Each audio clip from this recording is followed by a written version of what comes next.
Good morning. आज आप लोग के लिए हम क्लास 12 का करंट इलेक्ट्रिसिटी का ऑब्जेक्टिव का क्वेश्चन लेकर के आए। तो चलिए स्टार्ट करते हैं। वो क्या कह रहा है क्वेश्चन, पहला समझिए। The current flowing in a wire is 1 ampere, यानी वायर में करंट फ्लो हो रहा है कितना, 1 एम्पियर।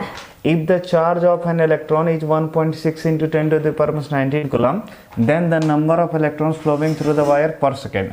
यानी इलेक्ट्रॉन का चार्ज दे दिया उतना, बोल रहा है कि हर एक सेकंड में कितना current, number of electron flow होगा, नंबर ऑफ इलेक्ट्रॉन पूछ रहा है। बाबू सिंपल सा फॉर्मूला, आई इक्वल टू होता है क्यू बाई टी। ठीक है, तो आई इक्वल टू क्यू की जगह हम एन ई भी रख सकते हैं, एन ई बाई टी। तो नंबर ऑफ इलेक्ट्रॉन पूछ रहा है, तो एन इक्वल टू क्या होगा, I T by E, I T by E. तो एन यानी नंबर ऑफ इलेक्ट्रॉन निकालना है। अब चलो वैल्यू रख दो सबका। आई यानी करंट, करंट कितना दिया, 1 एम्पियर रख दिए, इंटू टी, टी टाइम क्या दिया, पर सेकेंड दिया, पर सेकेंड यानी हर एक सेकेंड, तो टाइम दे दिया 1 सेकेंड। और ई चार्जर का इलेक्ट्रॉन का चार्ज दिया 1.6 into 10 to the power minus 19 coulomb.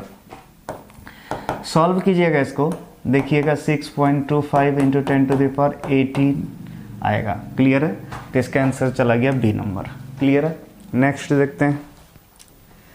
ये जो सेकेंड क्वेश्चन है ये उसी के जैसा है, जो अभी थोड़ा देर पहले पढ़ा है उसी के जैसा है। तो इसका आंसर आप लोग को खुद से बनाना है, ठीक है, खुद से निकालना है, क्योंकि सेम क्वेश्चन है, सिर्फ डाटा चेंज है। नेक्स्ट क्या बोल रहा है, 1 ampere is equal to, 1 ampere क्या होता है, 1 कूलम बाय 1 सेकेंड। याद रखिए, जब किसी कंडक्टर में 1 कूलम 1 सेकेंड में फ्लो हो जाता है तो उसको बोलते हैं 1 एम्पियर। ठीक है, नेक्स्ट बोल रहा है the specific resistance of a conductor increases which. याद रखिएगा, स्पेसिफिक रेजिस्टेंस तभी इंक्रीज करेगा जब टेम्परेचर इंक्रीज करेंगे वगैरह, लेंथ वगैरह, वॉल्यूम वगैरह इंक्रीज करने से कोई फर्क नहीं पड़ता है।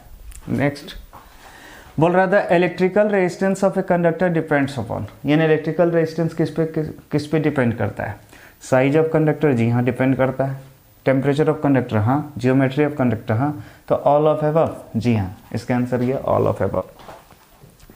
नेक्स्ट बोल रहा which of the following is the same in parallel connection of resistance, यानी जब रेजिस्टेंस को पैरेलल में कनेक्ट करेंगे तो क्या सेम रहेगा, सिंपल सा पोटेंशियल डिफरेंस। याद करो हम सिखाए थे, सीरीज में करंट सेम रहेगा और पैरेलल में पोटेंशियल डिफरेंस। नेक्स्ट देखते हैं। बोल रहा था example of a non ohmic resistance is, इसका सिंपल सा आंसर क्या है, डायोड। चूंकि डायोड एक सेमीकंडक्टर है, सेमीकंडक्टर क्या होता है, नॉन ओमिक। नेक्स्ट बोल रहा है the resistance of an aluminium wire is, R होना चाहिए, यहाँ गलत छपा है, ठीक, फिर समझिए। The resistance of an aluminium wire is R, it is stretch to n times its original length, its new resistance will be. सोचो अगर एन टाइम्स इंक्रीज कर दिए इसको स्ट्रेच करके, तो सिंपल सा इसका नया रेजिस्टेंस होगा आर डैश, वो क्या होगा, एन स्क्वायर इंटू आर। तो ये चला गया।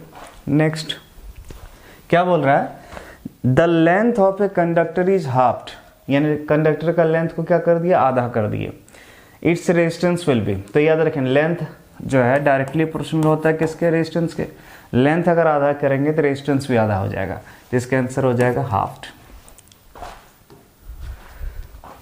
क्या बोल रहा है, a wire of resistance 3 ohm is cut into 3 pieces. एक वायर है जिसका रेजिस्टेंस 3 ओम है, उसको 3 पीस में कट कर दिए। Which are then joined to form a triangle, फिर उसको जोड़ करके ट्रायंगल बना दिए। The equivalent resistance between any two corners of the triangle is, समझिए ध्यान से। इमेजिन कीजिए अगर एक वायर था वो 3 ओम का था और उसको काट के हम छोटे छोटे 3 पीस अगर कर दिए, इक्वल किए, तो याद रखिएगा ये 1 ओम करके हो जाएगा। और फिर उसको जोड़ करके क्या बना दिए, एक ट्रायंगल बना दिए। तो सोचो ये 1 ओम, ये 1 ओम, ये भी 1 ओम, और कोई भी 2 कॉर्नर के बीच, चलो इस कॉर्नर और इस कॉर्नर के बीच निकाल लेते हैं। तो इसका इक्विवेलेंट रेजिस्टेंस कितना होगा, ध्यान समझना। ये ए मान लो, ये बी मान लो, तो ये दोनों तो हो गया सीरीज में, तो ये 1 1 2 ओम हो गया, और ये पैरेलल में। ठीक है, तो 2 ओम और 1 ओम पैरेलल में, तो कैसे निकालते हैं, समझो, दोनों को मल्टीप्लाई करो, 2 इंटू 1 बाय दोनों को ऐड करो, तो इसका आंसर जाएगा 2/3 ओम। 2/3 ओम है ए नंबर। नेक्स्ट अगर जाए, बोल रहा है Simon is the unit of conductance. Simon unit किसका होता है, कंडक्टेंस का। नेक्स्ट बोल रहा है Ohm's law is valid when the temperature of conductor is. Ohm's law कब वैलिड होगा, जब टेम्परेचर क्या होगा, कांस्टेंट होगा। याद रखिए 10 में भी पढ़े हैं आप लोग कि ओम्स लॉ तभी होता है वैलिड जब टेम्परेचर क्या होता है, कांस्टेंट। नेक्स्ट बोल रहा which of the following is the best conductor of electricity, silver. याद रखिएगा सिल्वर में सबसे बढ़िया करंट फ्लो होता है। नेक्स्ट बोल रहा which of the following is correct for resistivity of a material, यानी कौन सा रेजिस्टिविटी के लिए करेक्ट है। ठीक है, फार्मूला तो ये rho equal to R A by L, resistivity का फार्मूला। नेक्स्ट बोल रहा the electrical resistance of healthy man is, स्वस्थ आदमी का रेजिस्टेंस कितना होता है, तो याद रखना 50,000 ओम। क्लियर है। Next the value of red colour in colour code of carbon resistance is, याद रखिएगा हम आपको सिखाए थे बीबी रॉय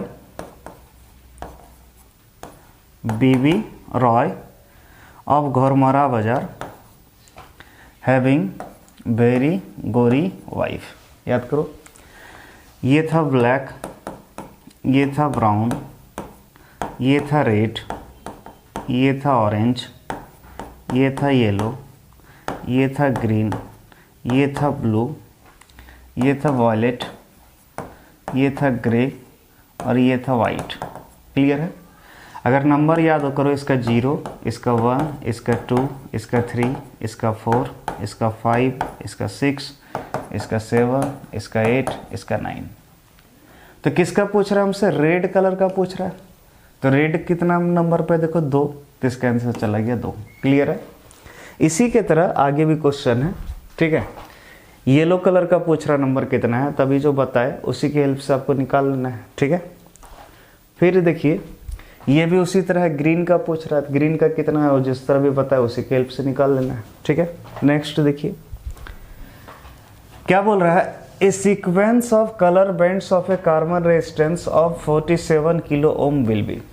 समझो रेजिस्टेंस दे दिया हमको 47 किलो ओम, यानी बोले तो 47 into 10 to the power 3 ohm. तो भाई कैसे निकालते हैं, ध्यान से देखिए। याद रखिए फर्स्ट कलर बताता है, ये सेकंड कलर, ये थर्ड कलर, पावर जो होता है उस थर्ड कलर। बाबू क्या है 4 किसका होता है, ब्लैक, ब्राउन, रेड, ऑरेंज। ठीक है, ऑरेंज का, यानी पहला जो हो गया, sorry black, brown, red, orange, yellow. 0 शुरू करेंगे तो येलो हो जाएगा आपका 4, तो यानी पहला जो बैंड हो गया वो हो गया येलो। फिर 7 है, 7 किसका था, 7 था वायलेट का, तो ये हो गया वायलेट। और 3 किसका होता है, black, brown, red, orange, orange का होता है। तो इसका आंसर है पहला येलो होगा, दूसरा वायलेट होगा, तीसरा ऑरेंज होगा। तो yellow, violet, orange, B number. Clear है। इसी के जैसा आपको ये क्वेश्चन भी है। ठीक है, ये भी उसी तरह 35 किलो में है। ठीक है, और टॉलरेंस 5% दिया, 5% टॉलरेंस होता है किसका, गोल्डन कलर का। तो बाकी वो सब पिछला क्वेश्चन के हिसाब से निकाल लीजिएगा, 5% गोल्डन जिसमें लास्ट वो देख लीजिएगा। ठीक है, चलिए नेक्स्ट बोल रहा है EMF of a cell is measured by. Cell का ईएमएफ किससे मेजर करता है, तो याद रखिएगा ये होता है पोटेंशियोमीटर। याद रखिएगा सेल का ईएमएफ को मेजर करने के लिए यूज करते हैं हम लोग पोटेंशियोमीटर। नेक्स्ट बोल रहा है which element is used in electric heater. Electric heater में कौन सा एलिमेंट यूज होता है, तो नाइक्रोम का होता है। याद रखिएगा।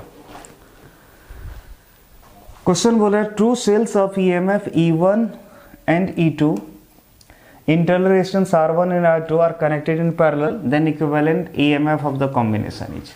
ध्यान से देखिएगा, 2 सेल है, इसका EMF E1 है, रेजिस्टेंस R1 है, दूसरे का EMF E2 है, रेजिस्टेंस R2 है। दोनों को पैरेलल में कनेक्ट कर दिए और इक्विवेलेंट EMF पूछ रहा है।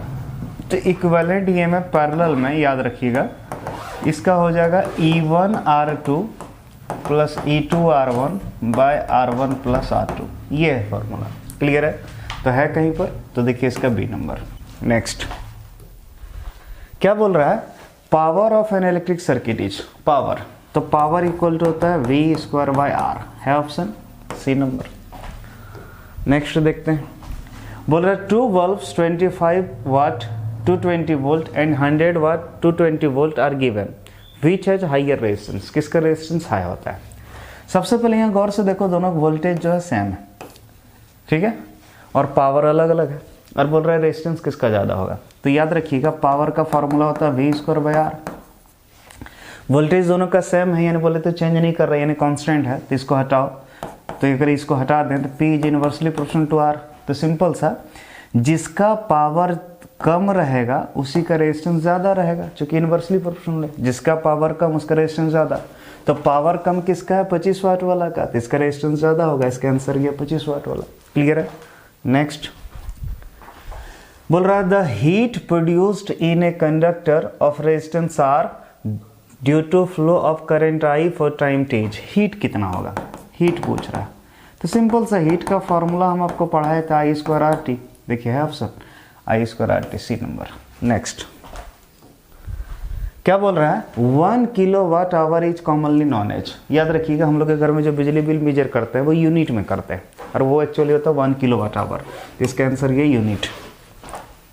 नेक्स्ट क्या बोल रहा है how many joules are equal to 1 kilowatt hour. ठीक है, 1 किलोवाट आवर में कितना जूल होता है, तब पढ़े होंगे 1 किलोवाट आवर इक्वल टू होता है 3.6 into 10 to the power 6 joule.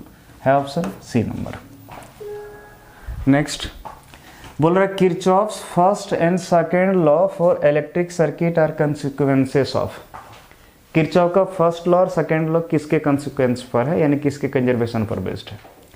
याद कीजिए किरचॉफ फर्स्ट लॉ यानी KCL, याद रखिएगा ये चार्ज के कंजर्वेशन पर है, और KVL किरचॉफ का वोल्टेज लॉ ये एनर्जी कंजर्वेशन पर है। बस याद रखना है। ठीक है, एक किस पर, चार्ज पर, दूसरा एनर्जी पर। फर्स्ट वाला चार्ज, दूसरा वाला एनर्जी है किसी में। देखिए conservation of electric charge and energy respectively.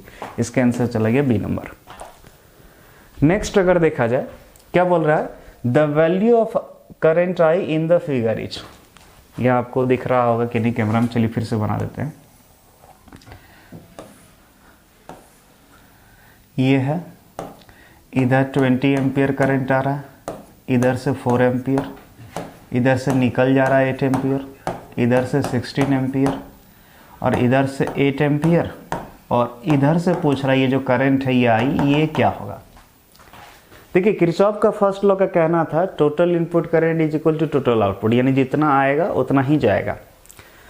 देखो इधर से आया 20 और इधर से आया 4, 24, इधर फिर निकल गया 8, तो कितना हो गया 16 बचा, तो इधर गया 16। अगर 16 एम्पियर इधर आया है तो टोटल करंट निकलेगा भी 16 एम्पियर। तो इधर से अगर 8 एम्पियर निकला तो इधर से कितना निकलेगा 8, तब ना 16 हो पाएगा। तो इसका आंसर हो गया 8 एम्पियर। इसका आंसर ए नंबर। नेक्स्ट अगर देखें क्या बोल रहा है two resistance in ratio 3:4 are connected in parallel. दो रेजिस्टेंस है जिसका रेशियो 3:4, उसको पैरेलल में कनेक्ट कर दिया है। बोल रहा heat produced in them are in ratio of. किस रेशियो में हीट प्रोड्यूस होगा ये पूछा है। बाबू पावर का फॉर्मूला है V square by R। Power का है क्या V स्क्वायर बाय R। अब जरा समझना ध्यान से, यहाँ बोल रहा है पैरेलल में कनेक्ट किए और पैरेलल में वोल्टेज बराबर होता है, तो ये सोचो ये बराबर हो गया यानी कांस्टेंट हो गया, यानी P is inversely proportional to R। तो यानी रेजिस्टेंस अगर ज़्यादा तो पावर कम, और पावर कम तो बोले तो हीट भी कम प्रोड्यूस करेगा। पावर ही कम कंज्यूम करेगा तो हीट ही कम प्रोड्यूस करेगा। यानी पावर और रेजिस्टेंस का जस्ट उल्टा रिलेशन है। तो पावर के जगह आप हीट भी लिख सकते हैं, यानी हीट और रेजिस्टेंस का उल्टा रिलेशन है। तो रेजिस्टेंस का रेशियो अगर 3:4 है तो इसका मतलब पावर का रेशियो जो हो जाएगा उल्टा हो जाएगा, यानी 4:3 हो जाएगा। ए नंबर क्लियर है। नेक्स्ट क्या बोल रहा है the algebraic sum of all current meeting at any point in an electric circuit is 0। याद करो किरचॉफ का पहला यही था, ठीक है, कि किसी भी सर्किट का जो जंक्शन होगा या फिर किसी पॉइंट पर algebraic sum of all current क्या होगा 0। नेक्स्ट बोल रहा है Wheatstone bridge compares. Wheatstone bridge क्या कंपेयर करता है, तो रेजिस्टेंस को कंपेयर करता है, ठीक है, ए नंबर। नेक्स्ट बोल रहा है Wheatstone bridge is used in measuring, यानी व्हीटस्टोन ब्रिज को क्या मेजर करने के लिए यूज करते हैं, तो हाई रेजिस्टेंस, लो रेजिस्टेंस। तो देखिए ऐसा हम कभी नहीं बताएं कि ये सिर्फ हाई रेजिस्टेंस ही मेजर कर सकता है या लो। ये याद रखिए हाई को भी मेजर कर सकता है, लो को भी मेजर कर सकता है। तो इसका आंसर गया बोथ हाई एंड लो। यहाँ पर लो छूटा हुआ है, both high and low resistance. इसका आंसर गया सी नंबर। क्लियर है। तो इसी के साथ हम लोग का यूनिट 2 का जितना भी इम्पोर्टेंट था ऑब्जेक्टिव वो सारा कंप्लीट करा दिए। अब अगला दिन हम लोग यूनिट 3 का देखते हैं। चलिए आज के लिए इतना ही। Thank you.